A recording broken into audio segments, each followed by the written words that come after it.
দূর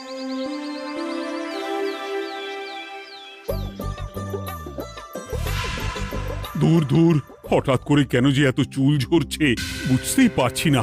কতদিন হয়ে গেল চুল ওঠা আর থামছেই না। না, এমন হতে থাকলে তো মাথায় টাক পড়ে যাবে। না না না, আজ রাজবৈদ্যের কাছে পরামর্শ নিতে হবে। কি ব্যাপার মহারাজ, আজ আপনাকে এমন চিন্তিত দেখাচ্ছে কেন? জীবনে বড় দুঃখ গোপাল, মন মেজাজ একদম ভালো নেই। সে কি, কি হয়েছে মহারাজ? গোপাল থাকতে দুঃখ কিসের? আর বলো না, মাথার চুলগুলো আজকাল ঝড়ে পড়া পাতার মতো পটপট করে ঝরে যাচ্ছে।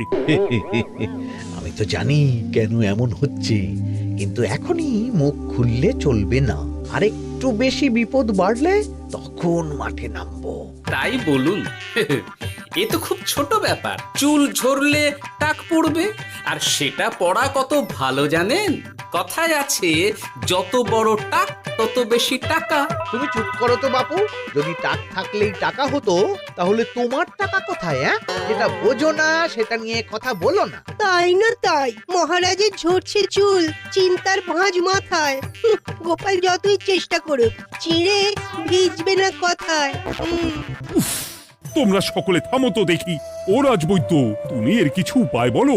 আগে মহারাজ, অনেক সময় দেহে ওই লৌহের পরিমাণ কমে গেলে এমন চুল ঝরে। আপনি বরং পালং শাক, ওই কিশমিশ, কলা ও আরো কিছু ফল আমি বলে দিচ্ছি, সেগুলো বেশি করে খান। আচ্ছা আচ্ছা আচ্ছা, তবে তাই করে দেখি।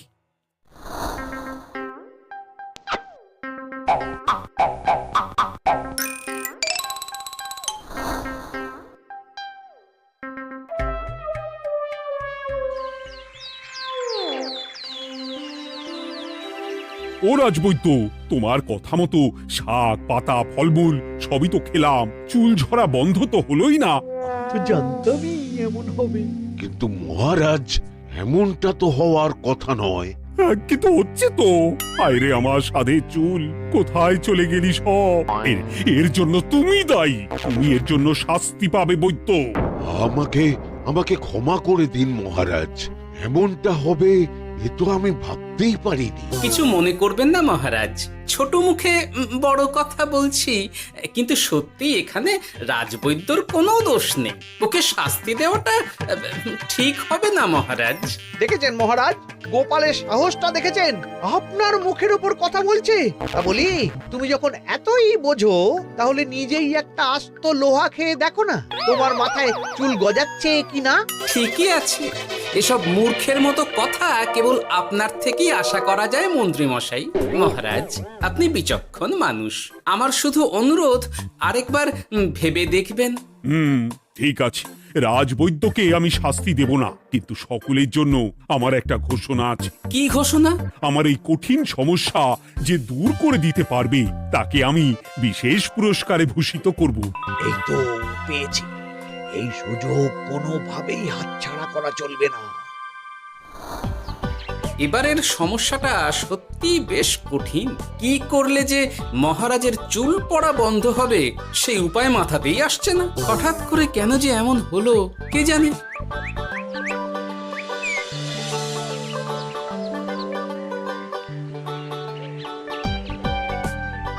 ও মা, তুমি এসে গেছো? একটু বসো, আমি তেলটা মেখেই হাত ধুয়ে খাবারটা বাড়ছি। হ্যাঁ, সে ঠিক আছে, কিন্তু তুমি কিসের তেল মাখছো এটা? কি আবার মাথার চুলের তেল? এখানেও চুল, ওদিকে মহারাজেরও চুল ঝরে পড়া নিয়ে আমরা সবাই হিমশিম খাচ্ছি গিন্নি। আরে, মহারাজের অত সুন্দর কালো চুলগুলো ঝরে যাচ্ছে, এ তো ভারী দুঃখের কথা। সে আর বলতে। ওই জন্যই তো আমি বাবা মাথায় এই জড়িবুটি তেল মাখি।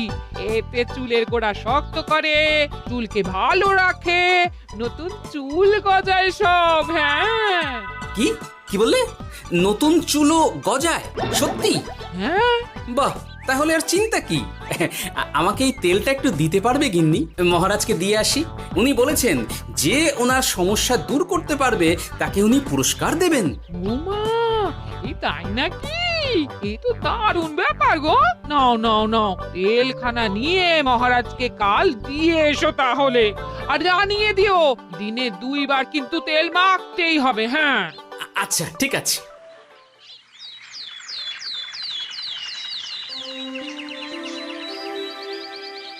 কোনো উপায় খুঁজে পেলে তোমরা?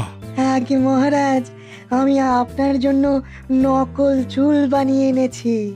যতদিন আপনার চুল পড়া বন্ধ না হচ্ছে ততদিন আপনি এটা পরে ব্যবহার করতে পারেন। সে তো বুঝলাম, কিন্তু নকল চুল তো আর আসল চুলে জায়গা নিতে পারবে না বিজ্ঞানী। আসল চুলের কথা ভেবে আমি আপনার জন্য কেশুত্তে পাতা এনেছি মহারাজ। আচ্ছা বেশ। তা গোপাল, খুব তো আগের দিন বকবক করছিলে, তুমি কি এনেছো শুনি? সেটা যথাসময়ে দেখতে পেয়ে যাবেন মন্ত্রী মশাই। এটা জড়িবুটি তেল মহারাজ, আমি এটা আপনার জন্য এনেছি। এতে নতুন চুল গজায় আর চুলের স্বাস্থ্যও ভালো হয়। আমার গিন্নিও ব্যবহার করে এটি, তবে দিনে 2 বার করে মাখতে হবে, তাহলেই ভালো ফল পাবেন মহারাজ। বাবা, তাহলে তুমি কেন মাখো না? আচ্ছা, আপনার সমস্যাটা ঠিক কোথায় বলুন তো মন্ত্রী মশাই? মহারাজের জন্য কিছু আনলেও কথা শোনান, না আনলেও কথা শোনান। সত্যি তো মন্ত্রী, কেন তুমি সব সময় গোপালের পিছনে পড়ে থাকো বলো তো? এরা তো তাও সবাই কিছু না কিছু আমার কথা চিন্তা করে এনেছে, তুমি তো সেটাও করনি। না আসলে মহারাজ, আমিও ভাবছিলাম আপনার কথা, কিন্তু থাক, বুঝেছি। আহ, দারুণ। তেলের গন্ধটাও খুব সুন্দর। গোপাল, তোমায় অনেক ধন্যবাদ। আশা করছি ব্যবহার করলে খুব ভালো ফল দেবে। একদম দেবেই মহারাজ। দূর বাবা, ভেবেছিলাম এক হলো আর এক। কোথা দিয়ে যে গোপালটা মাঝখান দিয়ে এসে নাক গলিয়ে ঢুকে পড়ে, খুব শক্ত পুরস্কার নেওয়ার। দেখাচ্ছি মজা।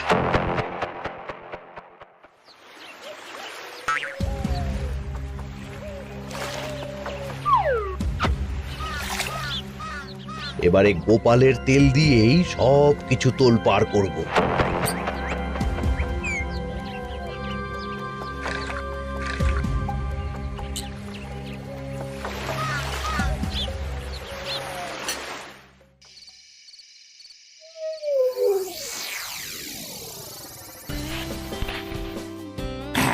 ব্যাস, হয়ে গেল 2 বার মাখা। গোপাল বলেছিল এতেই ভালো ফল পাব, কিন্তু এখন মাখার পর মাথাটা কেমন জ্বালা জ্বালা করছে মনে হচ্ছে। হয়তো নতুন চুল গজাবে বলে এমন হচ্ছে। কাল সকালে বোঝা যাবে।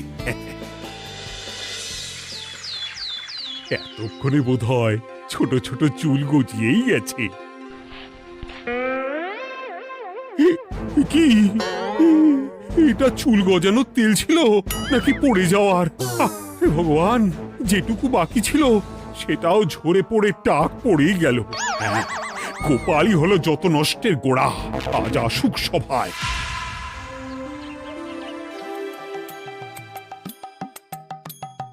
এই যে এখন এলেন উনি। ও কি মহারাজ, আপনি এমন কাপড় মাথায় জড়িয়ে বসে আছেন কেন? তুমি আর এমন প্রশ্ন জিজ্ঞাসা করো না গোপাল, তোমার দয়াতেই মহারাজের এমন অবস্থা। মানেটা আমি তোমায় দেখাচ্ছি, দাঁড়াও। এই যে গোপালের দেওয়া তেল মেখেই আমার এমন হয়েছে, আর তার জন্য আমি তোমাকে কোনোদিনও ক্ষমা করব না গোপাল। বিশ্বাস করুন মহারাজ, আমার গিন্নিও মাখে এই তেল, কিন্তু এমন কিছু তো এখনো পর্যন্ত ঘটেনি। আমি আর কিচ্ছু শুনতে চাই না। আমার মাথা ভর্তি চুল আমি ফেরত চাই। যতদিন না আমার মাথার সব চুল ফিরে আসছে ততদিন আমি তোমার মুখও দেখতে চাই না। মহারাজ, আপনার কোনো চিন্তা নেই, আমি তো আছি। এবার এই সমস্যার একটা সমাধান আমি করেই ছাড়বো। কি ব্যাপার, মন্ত্রী মশাই এত লাফাচ্ছে কেন? এসবের পেছনে আবার ওনার হাত নেই তো? না, ব্যাপারটা পরে দেখতে হচ্ছে।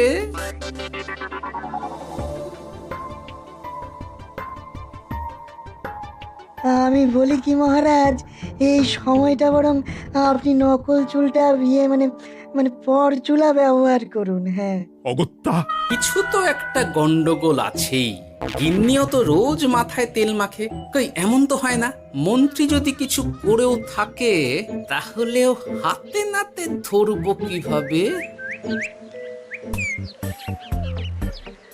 ও কি গো গোপাল দাদু, এখন এই সময় তুমি রাজসভা ছেড়ে এখানে? তোদের দাদু আর রাজসভায় যাবে না রে? কি বলছো গো? কেন? আর কেন, বিনা দোষে এমন শাস্তি। তোমায় শাস্তি দিয়েছে? তুমি শুধু বলো কে তোমার সাথে কি করেছে, বাকিটা আমরা বুঝে নিচ্ছি। আচ্ছা বলছি, কৃষ্ণনগরের মন্ত্রী মশাইয়ের বাড়িটা কোন দিকে একটু বলতে পারবেন? কৃষ্ণনগরে নতুন নাকি? আগে তো আপনাকে কখনো দেখেছি বলে মনে পড়ছে না। হ্যাঁ, আমি এখানে থাকি না, আমি এখানে আমার কাজে এসেছি, তাই মন্ত্রী মশাইয়ের বাড়ির ঠিকানাটা যদি একটু বলে দেন। নিশ্চয়ই, এ পথ দিয়ে সোজা চলে যান, তারপর কিছুটা ডান দিকে গেলেই পেয়ে যাবেন। আচ্ছা, অনেক ধন্যবাদ। ভিন গাঁয়ের লোক মন্ত্রী মশাইয়ের বাড়িতে? ব্যাপারটা বেশ সন্দেহজনক লাগছে। এই এই গুলটে ন্যাপলা, তোরা তোরা দুজন একটু আড়াল থেকে দেখতো লোকটা মন্ত্রী মশাইয়ের বাড়িতে ঠিক কি জন্য এসেছে, তারপর আমায় খবর দিস। ঠিক আছে গোপাল দাদু। তোমার আবার এখানে আসার কি দরকার ছিল? আমি তো বলেছি যে আমি ঠিক গিয়ে তোমার পাওনা গন্ডা মিটিয়ে দেবো। মিটিয়ে দেবে? কতদিন হয়ে গেছে জানেন? দেখো, হয় আমার কীটনাশক আর সার সব ফিরিয়ে দিন, নয়তো আমার জিনিসের দাম মিটিয়ে দিন। কীটনাশক, সার আর কি করে ফেরত দেবো বলো? ও তো সব পুকুরের জলে মিশে গেছে। ওসব আমি জানি না, আমার পাওনা গন্ডা মিটিয়ে দিন, ব্যাস। চল চল, এখনই তাহলে গোপাল দাদুকে গিয়ে সব জানাই। চল চল। দাদু, ও গোপাল দাদু। তোরা এসে গেছিস? আয় আয় আয় আয় আয়। মন্ত্রী মশাইয়ের মুখ থেকে অনেক খবর পেলাম। তাই নাকি? কি শুনি? মন্ত্রী মশাই ওই লোকটার কাছ থেকে অনেক কীটনাশক সার নিয়েছে, কিন্তু এখনো জিনিসের দাম মেটায়নি। হ্যাঁ, ওই জন্যই তো মন্ত্রী মশাইয়ের উপর লোকটা খুব রেগেছিল, হুমকিও দিয়েছে 1 সপ্তাহের মধ্যে জিনিসের দাম সব মিটিয়ে দিতে হবে। তাই নাকি? কিন্তু কীটনাশক সার নিয়ে মন্ত্রী মশাই কি করবে? সেটা তো বলতে পারবো না দাদু। তবে হ্যাঁ, মন্ত্রী মশাই ওই লোকটাকে বলছিল যে ওই সব কীটনাশক সার পুকুরের জলে মিশে গেছে। কি বললি? পুকুরের জলে? আচ্ছা, এবার দুয়ে দুয়ে 4 করা গেল। অনেক ধন্যবাদ রে তোদের। বল বল, তোরা কি খাবি? কিচ্ছু লাগবে না গোপাল দাদু, তবে ভোলা ময়রার মিষ্টি খাওয়ালে। আচ্ছা আচ্ছা। কি করে যে মহারাজকে আসল ব্যাপারটা বোঝাই, কিছু তো একটা উপায় বের করতেই হবে। তা বলি বাবা, রাজসভায় যেতে হবে না বলে কি সারাদিন এইভাবেই শয়নে শয়নে দিন কাটাবেন বাবা? হ্যাঁ, উপায় পেয়ে গেছি। বুঝলে গিন্নি, আমাকে একটা জায়গায় যেতে হবে, বুঝলে? তারপর ওখানে যদি কাজ হয় তাহলে আগামীকাল রাজসভায় আমি যাব। কিন্তু তুমি যে বলেছিলে তোমার এখন ছুটি। হ্যাঁ, কি আর করি বলো, গুরুত্বপূর্ণ একটা কাজ, তাই যেতেই হবে। আচ্ছা যাও। ওই গো বিজ্ঞানী। আরে গোপাল যে, বলো। এই যে বিজ্ঞানী, একটা বিশেষ দরকারে তোমার কাছে এলাম, বুঝলে? হ্যাঁ, বলোই না। আচ্ছা, এই দূষিত জলকে কিভাবে আবার পরিশুদ্ধ করে বলতে পারবে? কেন পারবো না? জলের মধ্যে একটু চুন আর ফটকিরি দিয়ে দিলেই জল আবার দূষণমুক্ত হয়ে যাবে। তবে ওগুলো দেওয়ার পর কিছুদিন সেই জলকে ব্যবহার করা বন্ধ রাখতে হয়। হ্যাঁ। আচ্ছা আচ্ছা, অনেক ধন্যবাদ, আসি তাহলে। হ্যাঁ,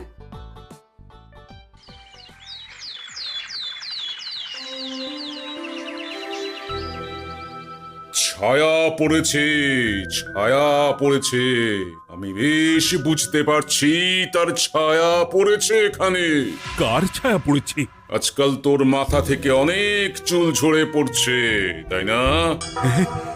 আগে হ্যাঁ সাধু বাবা, আপনি একদম ঠিক কথা বলেছেন। ও বাবা, এই আবার কোথা থেকে উদয় হলো? আরে আমি একা গিয়ে সেই স্নানের পুকুর পরিদর্শন করতে চাই। যথা আজ্ঞা বাবা।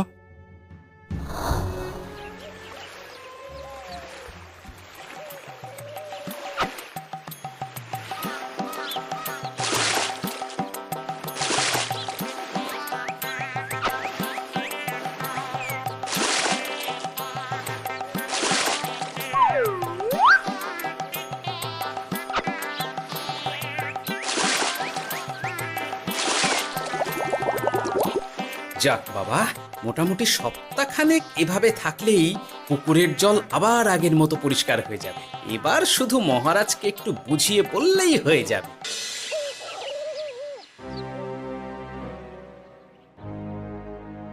কি বুঝলেন সাধু বাবা? আমার অনুমানটাই ঠিক ছিল। পুকুরের জলে কালো ছায়া পড়েছে, কুদৃষ্টি পড়েছে, তাই এমন হচ্ছে। সে কি? কি কালো ছায়া? যত সব বাজে কথা। জল দূষণ করলাম আমি, আর দোষ পড়ছে কালো ছায়ার উপর। তাহলে এখন কি হবে? চিন্তার কোনো কারণ নেই। আমি মন্ত্রপুত ভস্য ছড়িয়ে দিয়েছি। 1 সপ্তাহ ওই পুকুরের জল স্পর্শ তো দূর, পুকুরের কাছেও যাওয়া নিষেধ। তাহলে আমার মোহরের কি হবে? যথাজ্ঞা সাধু বাবা।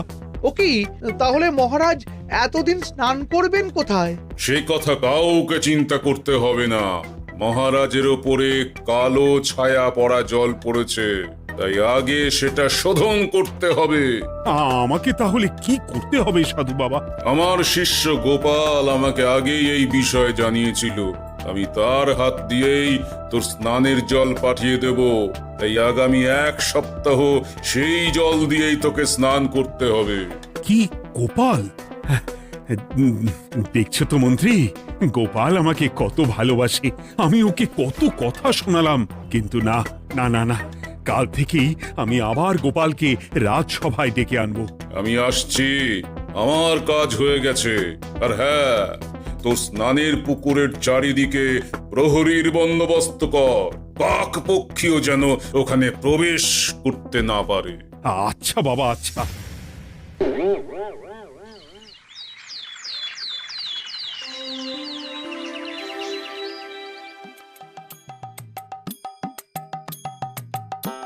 গোপাল, তোমাকে আবার এখানে দেখতে পেয়ে আমার খুব ভালো লাগছে। তোমার গুরুদেব গতকাল এসেছিলেন, কিছু মনে করো না। না বুঝেই তোমাকে অনেক কথা শুনিয়েছি। না মহারাজ, আমি জানি আপনি আমাকে খুব ভালোবাসেন, তাই আমি কিছু মনে করিনি মহারাজ। এই নিন, আমি আপনার স্নানের জল এনেছি। হ্যাঁ হ্যাঁ হ্যাঁ, দাও দাও দাও।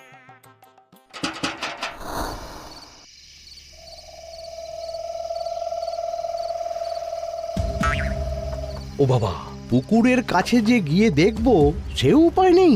চারপাশে প্রহরীতে ভর্তি, তাহলে কি সত্যি সত্যি কালো ছায়া পড়েছে? ভালোই হলো, পাওনাদারকে বলে দেবো কীটনাশকটা জালি ছিল। হি হি।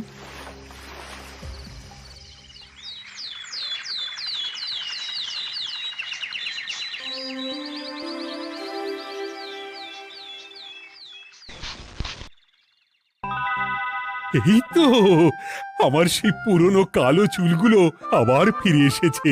আহা, কি যে আনন্দ হচ্ছে দেখে।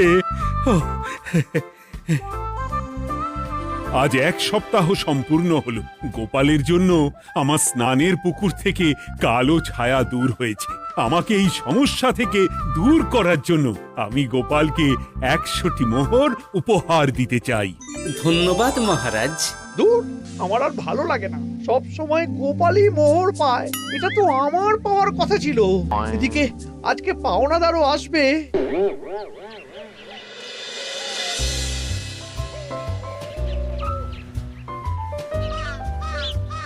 গোপাল দাদু, ওই লোকটা এসে গেছে। আচ্ছা, আসছি। এটা তো মন্ত্রীর বাড়ির দিকে রাস্তা। আমরা তাহলে ওদিকে কেন যাচ্ছি গোপাল? আপনার পুকুরের আসল রহস্যটা কি সেটা আপনি জানবেন না মহারাজ? মানে? নিজের চোখেই দেখুন, তাহলে বুঝতে পারবেন।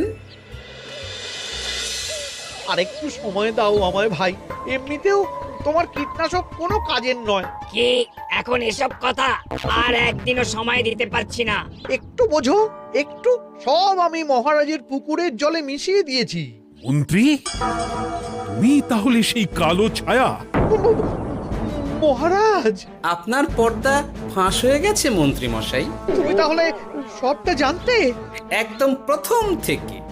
রে, খুব জোর ফেঁসেছি।